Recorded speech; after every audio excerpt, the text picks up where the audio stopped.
그러나 기억하십시오. 신앙의 연륜이 쌓여져 갈수록 내 영성이 둔감해지고 다른 사람을 비판할 수 있고 언제나 나는 교회에서 중요한 사람으로 인정받아야 되고 내 판단으로 다른 사람을 정죄할 가능성이 언제나 우리에게 있다는 사실을 우리가 기억해야 할 것입니다.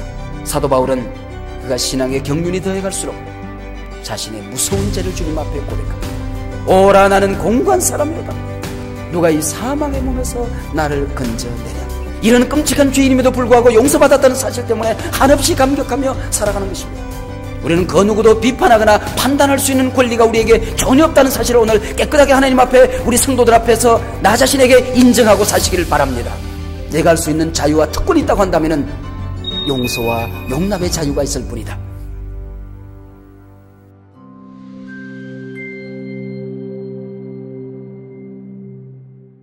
교회 친구 네 사람이 야고보서를 공부해 가다 보니까 너희 죄를 서로 고하라 하는 그런 본문이 나왔습니다. 우리가 공부했으니까 그대로 한번 실천하자. 우리 죄를 서로 고하자. 그동안 고백하지 못했던 숨은 죄들을 한 가지씩 고백하기 시작했습니다. 나는 사실 교회 오면 이렇게 점잖게 앉아있지만은 밖에 나가면 술, 담배를 아직 끊지 못했다고. 두 번째 친구가 고백을 했습니다. 나는 교회 오면 이렇게 멀쩡하지만은 좀 여자 관계가 복잡하다고. 세 번째 친구는 나는 교회 오기 전에 도벽이 있어서 이것저것 뭐가 보이는 대로 주머니에 집어넣는 그런 나쁜 습관이 있는데 교회 와서도 좋은 게 보이면 자꾸 집어넣는다고. 그런데 네 번째 친구가 입을 다물고 고백을 하질 않습니다. 그랬더니 옆에 있는 다른 친구들이 너만 통뼈냐? 우리는 다 고백했는데 너는 왜 고백을 하지 않느냐? 그랬더니 이 친구가 고백할 수 없다고. 왜 고백할 수 없느냐? 나는 이 고백해봤자 이거는 절대로 고칠 것 같지 않기 때문에 내가 고백하지 않고 넘어가는 게 좋겠다고. 뭔데 그렇게 하냐고. 고백을 하라고 다고치니까 나는 남의 얘기, 약점, 허물을 들으면 꼭 다른 사람한테 얘기하는, 절대로 숨겨두지 못하는, 들으면 꼭 그걸 다른 사람에게 전하는 그런 나쁜 습관이 있다. 그렇게 얘기를 하더랍니다. 우리가 남을 판단하다 보면 쾌감이 있죠. 여러분들 주로 친구들하고 특별히 가까운 사람들하고 이야기를 하다 보면 남을 칭찬하는 얘기를 많이 합니까? 아니면 남을 판단하는 얘기를 많이 합니까? 남을 비판하는 얘기를 많이 하다 보면 그게 습관이 되고 중독이 되어집니다. 이런 사람들은 인생이 쓰레기통이 되어버리고 마는 겁니다. 쓰레기통이라는 것은 그거 버리는 거거든요. 쓸모없는 것들을 버리는 것인데 쓰레기통에 버려야 할 것들을 끄집어내가지고 쾌감을 느끼는 사람들이 있어요. 이게 판단, 비판, 중독에 들은 사람들입니다. 이런 사람 비판 중독에 들고 나면 다른 사람들의 허물을 들었거나 또 눈에 들어오게 되면 굉장한 쾌감을 느낀대요. 그래서 그것을 얘기하고 싶어서 견딜 수가 없답니다. 이런 사람들에게 정말 필요한 것이 요즘 우리가 계속 나누고 있는 이 아버지의 마음이에요. 아버지의 마음. 그 사람의 아버지가, 그 사람의 어머니가 그 사람의 약점을 들었을 때 어떤 마음이었을까 하는 아픈 마음, 이것이 우리에게 있어야 되는데 이 마음이 없다고 하는 것은 우리 마음속에 예수님이 계시지 않는다 하는 것입니다. 로마서 1장 18절 이하에 이방인들을 향한 저주의 목록이 나옵니다. 하나님 없는 사람들이 이 땅에 얼마나 끔찍한 죄를 짓고 사는가 하는 목록이 쫙 나옵니다. 그 얘기를 들었을 때에 유대인 크리스찬들이 그러면 그렇지, 하나님도 없는 것들이, 율법도 없는 것들이 살아봤자 제대로 살겠어? 맞아, 저렇게 살아. 아멘, 아멘, 아멘 하면서 그 사도 바울의 설교를 들었을 것입니다. 근데 오늘 본문 2장에 넘어오면서 그 대상을 바꾸어 유대인 크리스찬, 율법을 알고 있는 유대인들이나 하나님을 알고 있는 크리스찬들은 다를 것 같으냐? 남을 판단하는 너는 어떤 사람이냐라고 우리에게 묻고 있습니다. 물론 인간이 지을 수 있는 최고의 죄는 하나님을 버린 죄입니다. 하나님을 알지 못하고 하나님을 받아들이지 않고 하나님을 버린 죄보다 더 큰 죄는 없지요. 지난 시간에 우리 이 목사님 길게 설교를 했습니다마는 그 설교를 한마디로 얘기하면 하나님을 버린 사람들을 향한 하나님의 최고의 저주는 하나님의 포기입니다. 하나님의 포기. 유기라고 하는데 신학적으로는 하나님을 그 사람을 저주 가운데 내버려 두는 것입니다. 포기해 버리는 거죠. 이 땅에 살아갈 때 우리가 포기만큼 무서운 게 없습니다. 자기가 자기 인생을 포기하는 것, 이것은 자살로 이어집니다. 자식을 꾸중하는 것은 괜찮습니다. 자식을 포기해 버리는 것, 일하기를 포기해 버리는 것, 이웃 사랑하기를 포기하는 것, 신앙생활의 가장 무서운 침체는 기도하기를 포기하는 것입니다. 이 땅에 가장 무서운 저주가 있다고 하면 하나님이 포기한 인생입니다. 더 이상 간섭하기를, 개입하기를 하나님께서 포기해버린 인생처럼 불행한 인생은 없을 것입니다. 이때 크리스찬들이 아마 어깨가 우쭐했을 것입니다. 그래, 저 인간들은 하나님이 포기한 그런 인간들이야. 그때에 그러면 너는 누구냐? 그 말씀을 듣는데 왜 너에게 적용하지 않고 꼭 이 얘기는 이방인들이 들었으면 좋겠다. 이 얘기는 오늘 부득이하게 저녁 예배 못 나온 내 남편이 들어야 되는데 왜 그렇게 늘 설교를 그렇게 듣냐 그 얘기입니다. 저거 우리 며느리가 꼭 들어야 되는데, 이 생각이 우리가 앞서는 것 자체가 얼마나 말씀으로부터 멀어지고 예민한 영성을 잃어버리고 하나님과의 관계가 단절된 사람인가 하는 것입니다. 제가 지난번 어린 나이에 한 교회에 담임으로 부임을 했습니다. 부임하면서 부임 설교는 굉장히 중요합니다. 그러니까 부임 설교 준비는 자기가 할 수 있는 최고의 설교를 하지 않겠습니까? 아주 깊은 인상을 남겨야 되겠다. 그리고 우리 교회가 앞으로 어떤 비전과 희망을 가지고 갈 것이고, 내가 우리 교인들에게 기대하는 바는 뭐며, 나는 당신들을 향해서 이런 목회의 비전을 가지고 목회할 것입니다. 그런 설교를 하지 않겠습니까? 그 설교를 많이 준비하고 부임 설교를 했습니다. 그래서 내가 교인들이 누군지 모르죠. 뭐 장로님이 누군지, 제 양반이 집사인지, 오늘 처음 나온 사람인지 알 리가 없죠. 알 턱이 없습니다. 설교를 끝나고 사택이 마치 마당 하나 건너서 본당을 지나서 바로 저희 사택에 들어가는데, 사택에 들어가는데 누가 여집사님 한 분이, 여자분 한 분이 저를 따라 돌아요. 그러더니 얼굴이 하얘지더니 좀 앉아도 되겠습니까? 거실에 이제 앉아서 있는데 어쩐 일이십니까? 내 설교를 오늘, 내 형편을 오늘 부임하기도 전에 어떤 니언이 가서 꼬치꼬치 다 고해 바쳤죠. 그 설교 오늘 나들으라고 한 얘기죠. 그러고 나한테 막 눈을 부릅뜨고 덤비는 겁니다. 어떤 니언이 갖다 꽃다 바쳤습니까? 그때 젊은 나이니까 탁자를 탁 치면서, 지금까지 신앙생활을 그렇게 했어? 당신 하나 들으라고 내가 설교했겠어? 그리고 설교를 들은 처음 부임한 교역자에게 이게 대먹은 버릇이야? 그냥 이러고 싶은 마음이 이까지 확 올라오는데, 그러니 나도 점잖은 사람이니 그럴 수는 없잖아요. 그럴 수는 없으니까, 집사님 들으라고 설교했습니다. 집사님 맞습니까? 집사님이래요. 그분이 공집사라는 분인데, 공집사님 들으라고 제가 공시가 계세요. 우리 교회는 공시가 안 계세요. 거기에 공시가 계세요. 공집사님이라는 분이 계시는데, 집사님 들으라고 제가 설교를 한 겁니다. 집사님, 설교는 언제나 내게 주시는 하나님의 말씀이고 저 설교는 내게 주시는 말씀이다. 그렇게 먹어야죠. 집사님 참 대단하십니다. 위대한 걸 깨달았습니다. 제가 목회하는 동안에 늘 그런 마음으로 설교를 들으시면 이 교회에서 참 훌륭한 신앙인이 될 것입니다. 과연 이 공집사님 거기에서 참 훌륭한 신앙인이 되었어요. 제가 개척하고 난 다음에도 참 오랫동안 한 번씩 저희 교회를 방문하면서 헌금도 하고 가고 울기도 가고 기도도 받고 가고, 그러다가 요즘 못 온 지가 몇 년 되기는 됐습니다만은 그렇게 교제하는 그런 아름다운 집사님이 되었습니다. 오늘 본문을 시작하며 그러므로 그런 말이 있어요. 그러므로 남을 판단하는 사람아. 이 얘기를 나오는 거 보니까 앞에 1장에 남을 판단하는 그런 유형들이 쭉 나와야 되는데 그 내용이 전혀 없어요. 그러면 그러므로라는 말이 좀 뭘 맞지를 않아요. 그럼 무슨 얘기냐면 앞에 이방인들의 죄 짓는, 하나님 없이 죄 짓는 사람들의 유형이, 그런 죄의 목록들이 쫙 나오면서 이런 죄는 사형에 해당한다. 그리고 결론을 끝내렸거든요. 그러므로 남을 판단하는 사람아, 그 얘기를 들을 때에 자기에게 적용하지 않고 어깨를 우쭐하고 있을 때에 그게 너에게 적용된다는 것을 왜 모르냐는 겁니다.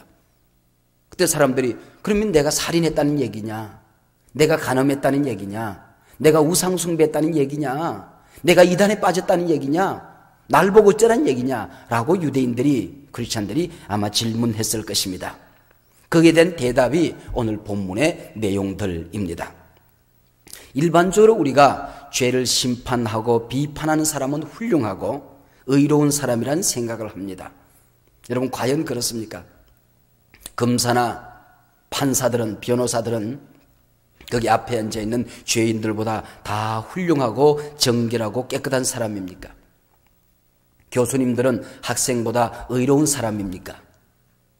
목사는 성도보다 거룩한 사람입니까? 부자는 가난한 사람보다 제대로 산 사람입니까? 감옥 밖에 든 사람은 감옥 안에 있는 사람보다 의로운 사람입니까? 일반적으로는 그럴 수 있습니다. 그러나 하나님의 눈에는 그렇지 않다라고 하는 것입니다. 그렇게 생각하다 보니까 이 사람들은 교만해지고 하나님을 믿는데 인색하고 고집이 세져버리고 말았다는 것입니다. 이런 사람일수록 죄인 취급을 받으면 분해서 못 삽니다. 자기 기준에 맞지 않은 사람을 여지없이 난도질합니다. 항상 남을 훈계해야 하고 언제나 충고하려고 덤벼듭니다. 누가 어떤 죄인에 대해서 이야기하면 그는 언제나 자신은 떳떳하다고 생각합니다. 저 인간은 기본이 안 돼 있다고 쉽게 손가락질을 합니다. 이때 남을 판단하는 사람의 결정적인 잘못이 있습니다. 남의 허물에 대해서 지나치게 민감하다고 하는 것입니다. 우리가 민감해야 된다고 하면 하나님과의 관계 속에 있는 자신을 바라보는 눈이 민감해야 할 터인데, 우리가 신앙생활을 하면서 남의 허물과 약점과 실수와 모자라는 부분에 민감하다고 하는 것이 결정적인 잘못이라고 하는 것입니다. 그리고 자기 자신의 허물이나 약점에 대해서는 둔감해져 버리고 말았다는 것이죠. 관대해졌다고 하는 것입니다. 이게 바뀌어진 것입니다. 자기 자신에게 민감하고 다른 사람에게 관대해야 될 우리의 영성이 다른 사람에게 민감하고 자기 자신에게 관대해진 뭔가 신앙생활이 화살표가 잘못된 그런 모습, 그러다 보니까 우리가 남을 판단하는 자리에 이르게 되었다 하는 것입니다. 왜 그러면 우리가 이런 엉터리 신앙인이 되는가? 문제는 죄의 형태가 외형적인가 내면적인가 하는 것입니다. 대부분의 사람들은 겉으로 드러난 문제를 가지고 이야기하고 판단합니다. 그러나 하나님의 관심은 너희 내면이 어떠냐는 것입니다. 너희 본질이 어떠냐 하는 것입니다. 마태복음 5장에서 보면 살인하지 말라 그랬습니다. 그리고 예수님께서 남을 미워하는 것도 살인인데, 살인하기 위해서 내 마음속에 미움을 용서하지 못하는 마음, 널 미워하는 마음, 그것은 이미 내 마음속에 살인이 도사리고 있다고 하는 것이죠. 간음하지 말라 말씀하신 다음에 음욕을 품은 자는 이미 간음했다라고 얘기하고 있습니다. 우리가 하나님의 사람들이기 때문에 그것을 억누르는 사이에 이미 우리 속에는 수많은 간음들이 가슴 속에 자리 잡고 있다고 하는 것이죠. 겉으로 나타나는 것으로 하지 않는다는 것입니다. 속으로 똑같은 미움과 사리와 탐욕과 음욕이 있었다면 하나님께서는 진리대로 똑같이 심판하신다, 그렇게 이야기를 하고 있습니다. 인간은 겉으로 잘난 척하고 있을 뿐이다. 욕심과 질투와 시기심과 음란을 가진 똑같이 뻔뻔한 존재라고 하는 것입니다. 이런 사람일수록 더욱 위선적이고 율법적이면서도 내면적인 숨어있는 죄는 더욱 강렬할 수 있다는 것입니다. 이런 사람들의 문제는 속으로 내면적으로 짓는 죄는 아무도 보지 않는다고 생각하기 때문에 하나님께서 나를 크게 심판하지 않을 거야. 그래서 그것을 오히려 즐길 수 있다고 하는 것이죠. 그럼 뭡니까? 5절에 보면 다만 내 고집과 회개하지 아니함으로 말미암아 하나님의 진노를 쌓고 있다는 것입니다. 하나님의 진노를 쌓고 있다고 한다면은 하나님께서 포기해버린 그들을 향한 하나님의 진노와 뭐가 다르겠느냐, 그런 얘기죠. 우리가 저 양반은 고집이 세, 그런 얘기를 하는데 여러분 그 얘기 안 듣는 게 좋습니다. 진화할수록 부드럽다는 말이 있습니다. 광물보다는 식물이 부드럽고 식물보다는 동물이 부드럽습니다. 어린 영혼들은 훨씬 더 부드럽습니다. 우리 영성이 발달할수록 부드러운 것입니다.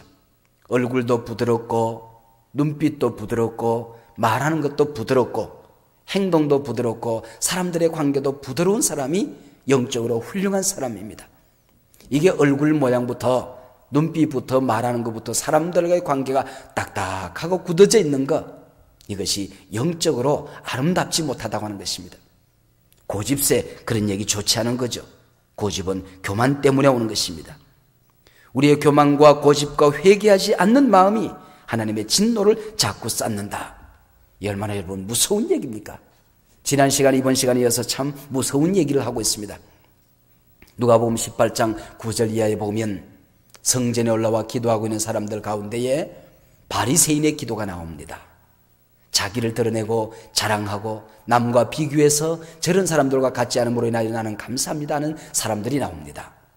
또 한쪽 모퉁이에서 고개를 숙이고 감히 고개를 들지 못하고 나는 죄인으로소이다 불쌍히 여겨주십시오 하는 세리의 기도가 나옵니다. 예수를 믿는다고 자칭하기 때문에 오히려 위선자가 될 확률이 많다는 것을 우리가 늘 인정하고 살아야 된다는 것이죠. 잘 믿는 척해야 되기 때문에 자신은 하나님을 독점하고 신앙을 독점하고 축복을 독점하고 교회를 독점해야 되는 사람이라고 생각할 수 있다고 하는 것입니다. 바리새인의 기도를 분석해 보면 바리새인들은 서서 따로 기도했다. 나는 저 사람들과 같지 않다 하는 말을 반복적으로 하고 있습니다. 따로 국밥을 먹어야 속 시원한 사람들인지 따로 나는 저 사람들과 같지 아니하다. 그래서 자신만 항상 중요하고 자기 판단만 중요하고 다른 사람들의 생각은 중요하지 않고 항상 자신이 결론을 내려야 되고 참 불행한 사람이죠. 교회도 마찬가지인 것 같아요. 교회도 너무 바리새인적인 교회가 있을 수 있는 가능성이 있습니다. 교회가 지나치게 교회의 의를 드러내는 것은 교회가 바리새인이 되는 겁니다. 우리는 이만큼 구제합니다. 우리는 이만큼 선교합니다. 자신의 의를 드러내는 것이 아니고 교회는 비전과 열망, 하나님을 드러내야 되는 것입니다. 어떤 유영모 목사를 여러분이 설교를 들었을 때에 참 유영모 목사님은 훌륭해. 설교 잘못한 거예요. 유영모 목사님의 설교 속에 나타나는 하나님은 참 위대하신 분이야. 하나님이 드러났다고 한다면 그 설교는 제대로 하는 것입니다. 설교를 하면서도 설교자가 드러나면 안 됩니다. 교회가 드러나면 안 됩니다. 하나님이 드러나야 되는 것입니다. 세리들은 감히 눈을 들지 못하고 나만 나를 불쌍히 여겨주십시오. 여러분은 어떻습니까? 언제나 바리새인적인 위치에 서 있습니까? 아니면 세리처럼 언제나 내면에 있는 자기의 연약한 모습, 허물을 보고 그 누구도 비판할 수 없는, 그 누구도 용납하지 못하는 사람이 없는, 모든 사람을 끌어안고도 또 끌어안을 수 있는 한 켠에 여유가 있는 그런 삶을 살아가고 있습니까? 아니면 아무도 끌어안아 줄 수 없어서 내 몸으로 낳았던 10달 동안 뱃속에 담고 있던 자식도 포용하고 끌어안아 줄 수 없어서 언제나 불편스럽고 그 인간 얼굴만 떠오르면 뚜껑이 열리고 언제나 판단하는 위치에 서 있지는 않습니까? 그래서 이어지는 7절 8절에 보면 씨는 뿌린 대로 자란다는 겁니다. 우리가 착각하죠. 다른 사람들은 콩을 심으면 콩이 나는데 나는 콩을 심어도 팥이 난다고 생각합니다. 나는 팥을 심어도 콩이 날 수 있다고 생각하는 것입니다. 나는 예외죠. 판단으로부터도 예외고 하나님의 심판으로부터도 예외고 모든 저주로부터도 예외고 나는 죽음으로부터도 예외다 하는 것입니다. 우리가 율법을 가졌다는 것, 예수를 믿는다는 것, 이건 특권이죠. 오늘 본문이 말하고자 하는 것은 유대인들이 율법을 가졌다는 것은 놀라운 특권이다. 그러나 그 특권은 그 율법을 간직하고 율법의 정신에 맞게끔 율법의 본질과 의미에 맞게끔 살아가는 축복을 의미하는 것이지 단지 가진 축복을 얘기하는 것이 아니라고 하는 것입니다. 공산권이 막 무너졌을 때에 거기 한번 러시아나 중국 같은 데 한번 가보면 성경책 한 권 가진다는 게 얼마나 그 사람들의 열망인지 모릅니다. 기독교를 비판하는 책들을 모아서 기독교에는 성경에 이런 귀절들이 있는데 이 말을 이해하면 이것은 이렇게 엉터리다. 성경에 이런 말이 있는데 이 말은 이렇게 해서 과학적이지 못하다. 그렇게 했을 때에 그 인용귀 성경들을 잘라가지고 성경을 만들어 다닌 사람들이 있었어요. 그러니까 얼마나 성경 한 권 가진다는 게 놀라운 일입니까? 저희들이 중국을 몇 번 방문하면서도 그리고 가지고 가는 게 성경책입니다. 이 성경책을 가지고 가서 조선족들에게 이걸 주면요, 이걸 한 권을 가지고 한 사람이 며칠 동안 밤새도록 읽고 또 다른 사람에게 주면 또 밤새도록 읽고 빨리 돌려야 되기 때문에 저희들이 갔을 때 교인들이 한 2,000명 모이는 교회인데 성경이 그 교회 7권이지, 7권. 2,000명이 7권을 성경을 돌려보고 있어요. 그래서 한 사람이 막 설레요. 다음 달이면 내가 성경이 내 차례 돌아온다고. 다음 달이면 성경이 나한테 돌아온다고. 자기가 성경을 읽을 수 있는 기간을 정해놓고 그리고 기다리고 있는 겁니다. 여러분, 우리가 집집마다 성경책 몇 권 있는데 여러분, 성경책 있다는 게 얼마나 귀한 일입니까? 얼마나 복된 일입니까? 그러나 집에 성경책이 쌓여있다고 성경의 축복이 내 축복이 되는 것 아닙니다. 교회의 성경책 품에 안고 왔다고 해서 그 성경의 진리가 내 성경이 내 진리가 되는 것이 아닙니다. 여기서 우리 이 착각에서부터 벗어나야 된다고 하는 것이죠. 그 한 말씀, 그 말씀을 붙들고 묵상하고 그 말씀을 가슴에 간직하고 그 말씀 때문에 행복하고 그 말씀을 은미하고 실천하고 또 붙들고 기도하는, 그러지 못한다고 한다면 그대들이 성경 가지고 있는 것이 무슨 의미가 있냐, 그런 얘기죠. 여러분, 우리가 신앙생활하면서 오늘 낮에도 참 행복한 설교를 우리가 들었는데, 저는 참 좋은 설교를 들으면, 그리고 은혜로운 찬양, 참 행복한 예배를 드리고 나면 얼마나 행복한지 모릅니다. 밥상을 받아놓고도 그냥 하늘을 쳐다보고 빙글 웃고 있어요. 빨리 밥 먹으라고. 좀 더 내가 이미 먹었던 밥이 있으니 그 밥을 좀 더 소화시키고 먹자고. 밥을 못 먹어요, 저는. 참 찬양이 은혜스럽다. 오늘 행복한 설교를 들었다. 그러고 나면은 그것을 우리 간직하고 살 수 있다는 게 얼마나 복된 일인지, 저는 참 예배를 참 사랑하는, 여러분 다 마찬가지겠지만 예배를 참 사랑하는 것 같아요. 그런데 은혜로운 설교를 듣고 살아가는 것, 성도들의 축복이지요. 그렇기 때문에 제가 늘 생각을, 우리 교인들 가운데 일주일에 한 번 말씀 먹고 살아가는 교인들이 한둘이 아닌데, 내 설교가 그들에게 양식이 되지 못한다고 하면 나는 죄악이다. 내 설교가 저들에게 도전을 줄 수 없다고 한다면, 내 설교를 통하여 저들이 하나님을 만날 수 없다고 하면, 일주일 동안 살아갈 수 있는 힘을 얻을 수 없다고 하면 나는 죄악이다. 그 생각 때문에 참 못난 나 자신을 가슴을 떠들면서 설교를 준비하곤 합니다. 교인들이 좋은 설교를 듣는 것 참 멋진 일이고 행복한 일이죠. 그러나 착각할 수 있다고 하는 것입니다. 좋은 설교를 들으면 내가 좋은 신앙인이 되었다고 하는 착각 속에 빠질 가능성이 얼마든지 있다고 하는 것입니다. 은혜로운 예배에 참석하고 나면 예배 구경하는 것으로 내가 하나님을 만난 착각 속에 빠져서 살아갈 가능성이 얼마든지 있다고 하는 것입니다. 행여나 예배 속에 임자는 하나님을 만나지 못할까봐 쩔쩔매는 그 모습이 우리에게 필요하다고 하는 것입니다. 찬양 속에 임자는 그 기름 부으심이 내게 놓쳐질까 봐서 그 찬양의 말씀을 붙들고 예배의 찬양에 몰입하기 위해서 애를 쓰는 모습만이 하나님 앞에 영광스러운 예배자가 될 수 있다는 사실을 우리가 기억해야 할 것입니다. 우리가 은혜로운 교회에서, 큰 교회에서 신앙생활하는 것 참 좋은 일입니다. 교회가 커진다는 것은 우리의 영적인 영향력이 커지는 것이고 우리의 축복의 그릇이 커지는 것입니다. 여러분, 큰 물에 큰 고기가 나듯이 우리가 성장시킨 교회 안에서 큰 인물이 날 수 있다는 것입니다. 좋은 일이죠. 그러나 큰 교회 다니는 사람들의 무서운 착각은 신앙 도피증 환자들입니다. 신앙 도착증 환자들입니다. 남의 행복을 구경하면서 그것이 내 행복이라고 착각하는 신앙 도착증 환자들 말입니다. 내가 큰 교회에 앉아있기 때문에 내 신앙이 큰 인물이라고 착각할 가능성이 얼마든지 있다고 하는 것입니다. 이것이 바로 율법을 가진 사람들의 착각이라고 하는 것이죠. 예외 없다. 예외 없다. 오직 예외가 있다면 우리 주 예수 그리스도 그분의 예외가 있을 뿐이다. 예수 안에 들어갈 때만 예외가 있는 것이죠. 그래서 이방인들은 율법이 없기 때문에 율법이 없는 그 모습으로 범죄하며 살았던, 인간의 본능대로 살아갔던 그 이방인들의 저주가 얼마나 무서운 것인가를 얘기했던 사도 바울은 오늘 본문 2장에 넘어오면서 율법을 가진 사람들이 그것 때문에 겉으로 드러나지 않은 죄를 가슴속에다 웅켜쥐고 한 번의 살리로 평생 그것을 끌어안고 자신을 겸손하게 만들고 하나님 앞에 계속해서 자신을 치면서 살 수 있었을 터인데 살인하지 않았다는 것 때문에 나는 미워하는 것이 다른 사람에게 노출되지 않고 발각되지 않았다는 사실 때문에 언제나 가슴속에 미움을 안고 살아가는, 용서하지 못하는 왜소한 심장을 가지고 살아가는 못난이로 살아갈 가능성이 얼마든지 있다고 하는 것입니다. 얼마나 무서운 일입니까? 오늘도 믿음의 연륜이 쌓이면 쌓일수록 우리 성도들을 율법주의로 만들어갑니다. 율법주의로.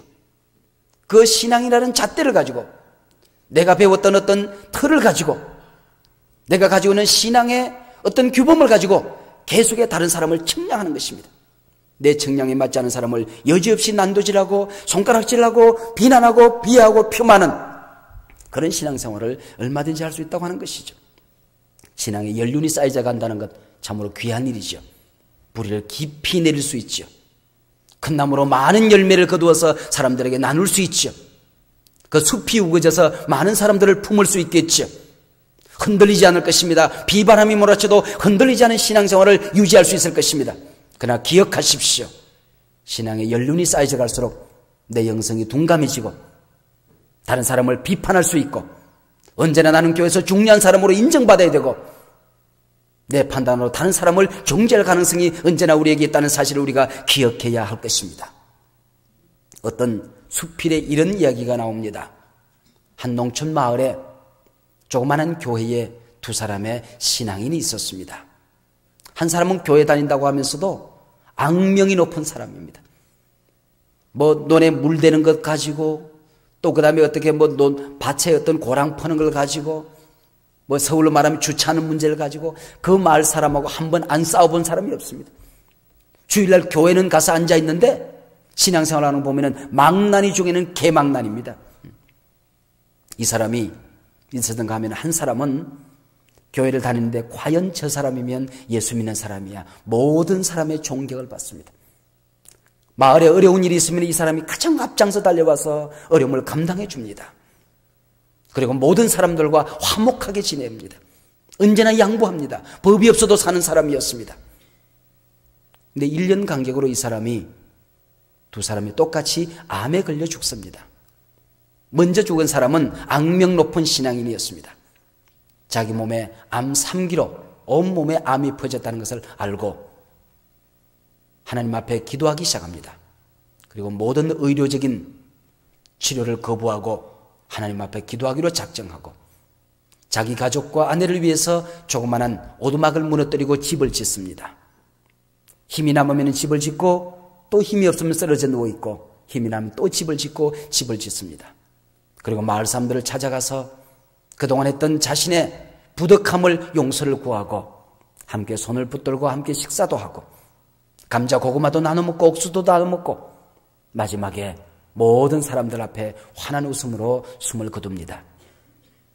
처음에 이 사람이 병들었을 때 마을 사람들은 저런 인간들은 저 정도 되는 인간이면 암이 걸려도 몇 번 걸렸을 거다고 마땅하다고 통쾌하게 생각을 했습니다. 1년 몇 개월이 지났을까요?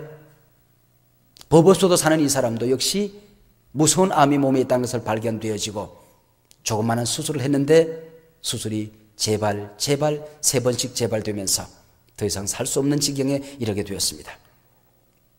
이 사람은 병원에 몇 번 수술을 몇 번 하는 사이에 살림을 다 잃어가고 있었습니다.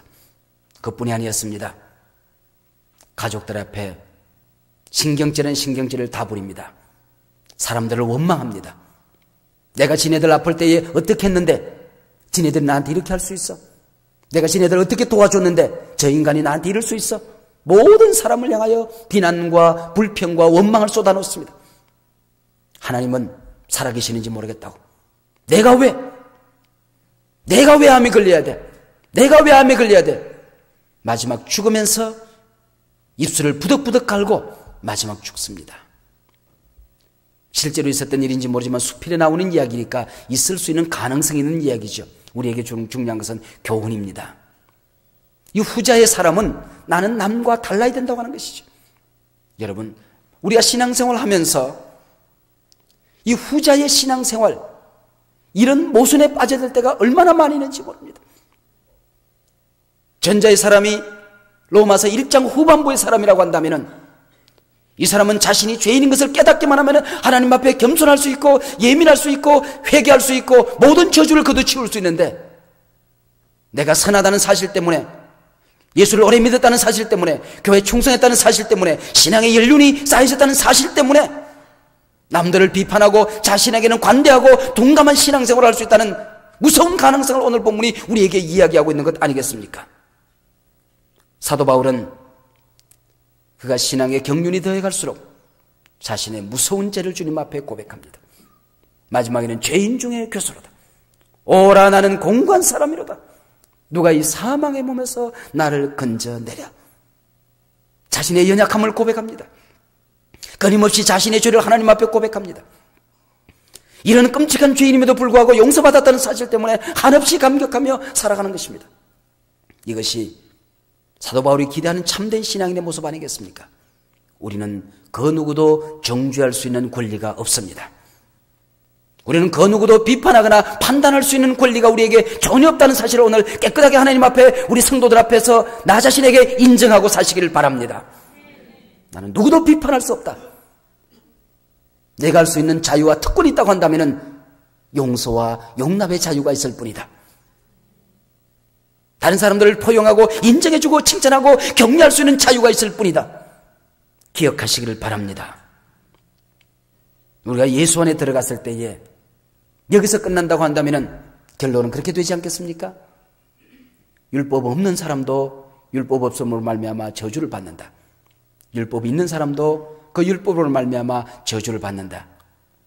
사도 바울이 말하고자 하는 것은 내가 교회 안에 있으나 교회 바깥에 있으나 신앙생활에 충성을 하나 하지 않나, 오늘 예수 믿었나 10년 동안 100년 동안 예수를 믿느냐, 그것이 중요한 것이 아니고 오직 예수 그리스도 안에만이 우리는 모든 저주에서 자유할 수 있다는 사실입니다.